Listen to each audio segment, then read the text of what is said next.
बिस्मिल्लाहिर्रहमानिर्रहीम। आज की जो हमारी वीडियो है उसमें जो प्रीवियस हमारी सीरीज़ जोड़ों की ख़राबी और उनके इलाज के लिए चल रही है उसकी ये सीरीज़ 2 है। सीरीज़ 1 में जैसा कि आपको मालूम है कि हमने बताया था कि भी किस तरीके से हमने अगर ग्रेड 1 ग्रेड 2 तक का ऑस्टियोआर्थराइटिस या जोड़ों की ख़राबी है तो उसका इलाज क्या किस तरीके से हमने करना है। आज हमारी जो मेन डिस्कशन होगी वो ग्रेड 3 और ग्रेड 4 जिसको हम एडवांस ऑस्टियोआर्थराइटिस या एडवांस जोड़ों की खराबी की उसमें भी डालते हैं टाइप में। और जो ग्रेड 3 होता है उसमें जोड़ों की खराबी के साथ साथ जो साइडों पे जोड़ के अंदर नोकें निकल आती हैं। अगर मैं आपको इसमें दिखाऊं थोड़ा सा तो ये अगर मॉडल में हम देखें तो ये जो जोड़ है वो साइड से यहाँ से घिस भी चुका होता है और दोनों साइडों पे जब हम एक्सरे करवाते हैं और वेट बेरिंग एक्सरे करवाने बहुत ज़रूरी होते हैं कि जिसमें खड़े होकर पेशेंट ने एक्सरे करवाने हैं ताकि प्रॉपरली उसकी अलाइनमेंट पता चले। उसमें वो नोकें निकली हुई होती हैं जो कि मरीज़ को बहुत तंग करती हैं कि भाई जिसकी वजह से पेन बहुत ज़्यादा उसको घुटने के बाहर की तरफ और नीचे की तरफ रहता है।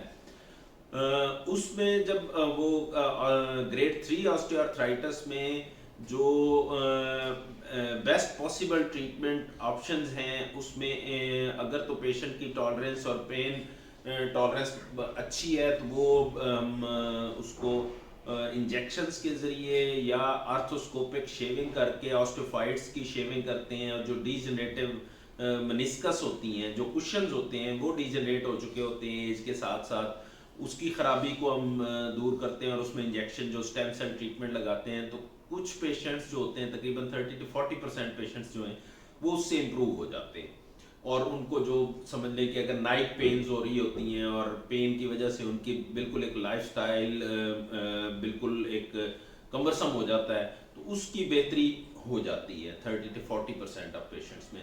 जो उससे ज़्यादा एडवांस या जो बिल्कुल इनटॉलरेंट किस्म के पेशेंट्स होते हैं तो उसमें तो जॉइंट रिप्लेसमेंट ही हमारे पास एक ऑप्शन होती है। उसको हम जो है ना अपनी नेक्स्ट वीडियो में डिस्कस करेंगे कि जॉइंट रिप्लेसमेंट कैसे हमने करनी है, कितनी टाइप्स की होती है और क्या क्या हम उसमें करते हैं। अब हम आते हैं ग्रेड 4 की तरफ। ग्रेड 4 में ये है कि ना सिर्फ जॉइंट खराब हो चुका होता है बल्कि उसकी अलाइनमेंट भी काफ़ी हद तक खराब हो चुकी होती है। वो अंदर की तरफ झुक जाता है, वेट का जो एक्सेस है वो डैमेज हो जाता है, वो खराब हो जाता है। जो जिसको सेंटर ऑफ द नी से गुजरना चाहिए वो अंदर की तरफ गुजर रहा होता है या बाहर की तरफ निकल रहा होता है। और जॉइंट के जो लिगामेंट्स हैं जो पट्टे जिन्होंने जोड़ को स्टेबल रखना होता है उनकी भी खराबी शुरू हो जाती है। उनकी खराबी की वजह से एक साइड पे लेंथनिंग शुरू हो जाती है, दूसरी साइड पे शॉर्टनिंग शुरू हो जाती है।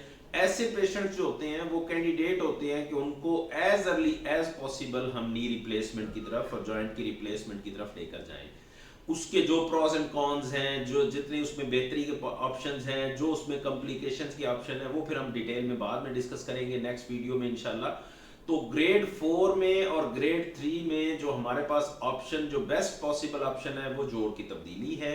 उससे पहले जो ग्रेड 3 होता है अगर वो डीजनरेशन ऑफ द मेनिस्कस की वजह से हो रहा है तो उसमें आर्थोस्कोपी या कैमरे के जरिए उसको जोड़ को देखना, उन मेनिस्कस को शेव ऑफ करना, जो ऑस्टियोफाइट्स या जो नोकें निकली होती हैं उनको शेव ऑफ करना और फिर intra articular injection, stem cells treatment, इस तरह के ऑप्शंस हम एक्सरसाइज कर सकते हैं।